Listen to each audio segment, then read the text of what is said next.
ভক্তদের দীর্ঘ অপেক্ষার অবসান ঘটিয়ে চলতি মে মাসেই 5 বারের বিশ্ব চ্যাম্পিয়ন ব্রাজিলের কোচ হতে যাচ্ছেন কার্লো আনচেলত্তি। 26 মে থেকে আনুষ্ঠানিকভাবে ব্রাজিলের দায়িত্ব নিচ্ছেন তিনি। ইতালিয়ান এই কোচকে জুন মাস থেকেই পুরোদমে নিজেদের জাতীয় দলের ডাগআউটে পাবেন ভিনিসিয়াস রদ্রিগো। 2026 পর্যন্ত ব্রাজিলের কোচ হিসেবে চুক্তিবদ্ধ হয়েছেন এই ইতালিয়ান কোচ। এই চুক্তির মাধ্যমে ব্রাজিল ফুটবলের সুদীর্ঘ ইতিহাসে প্রথম বিদেশি কোচ হলেন কার্লো আনচেলত্তি। এর আগে কখনোই কোনো বিদেশি কোচ পূর্ণ মেয়াদে ব্রাজিলের কোচ হন।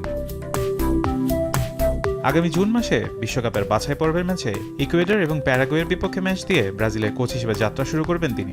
বর্ণিল ক্যারিয়ারে এটাই প্রথমবার কোনো দেশের জাতীয় দলের দায়িত্ব গ্রহণ। 1981 থেকে 1991 সালে ইতালি জাতীয় দলের হয়ে 26 ম্যাচ খেলেছেন ডন কার্লো। 1995 সালে রেজিয়ানা ক্লাব দিয়ে শুরু তার কোচিং ক্যারিয়ারের। এরপর একে একে কোচিং করিয়েছেন Parma, Juventus, AC Milan, Chelsea, Paris Saint জার্মাইনের মতো ক্লাবে। 2013 সালে প্রথমবারের মতো দায়িত্ব নেন রিয়াল মাদ্রিদের। এরপর 2 মৌসুম কাটান বায়ার্ন মিউনিকে। তারপর নাপোলি ও এভারটন হয়ে 2021 সালে দ্বিতীয়বারের মতো দায়িত্ব নেন লস ব্লাঙ্কোতে। মাদ্রিদের ক্লাবটির ইতিহাসের সবচেয়ে বেশি সাফল্য পাওয়া কোচদের একজন আনচেলত্তি। তার অধীনে সব মিলিয়ে 15টি ট্রফি জিতেছে রিয়াল। ক্লাব পর্যায়ে তার রয়েছে সুবিশাল অর্জন। ফুটবল দুনিয়ার একমাত্র কোচ হিসেবে ইউরোপের শীর্ষ 5 লিগের সবকটিতেই জিতেছেন শিরোপা। সঙ্গে আছে কোচ হিসেবে 5 চ্যাম্পিয়ন্স লিগ জেতার অনন্য কীর্তিও।